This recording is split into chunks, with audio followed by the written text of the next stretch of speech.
Ikaw, babae ka, pabigat ka sa buhay mo! Ano mo yan? Pabigat? Hindi ka na nakatulong sa akin! Tumahimik ka dyan! Lalaki, kwenta! Huwag niyo saktan ang kapatid ko! Hoy! Magpasalamat nga kayo sa akin at kinupkup ko kayo! Dahil kung hindi, matagal na kayong palaboy-laboy dyan sa kalye! Hoy! Anong karapatan mo saktan ang asawa ko, ha? Wala ho kayong karapatan saktan ng kapatid ko.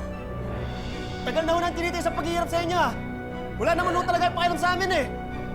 Padala lang ng tatay ang gusto nyo. Oo! Pera lang ang habol ko! Akala nyo ba talagang naaawa ako sa inyo? Kaya ako pumayag na tumira kayo dito? Para malaman nyo, kaya namatay ang pinsan ko si Telma na kumatos dahil ka sa tatay niyong walang kwenta!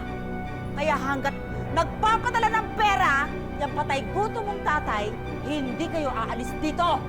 Tama na yan! Miyong! Tay,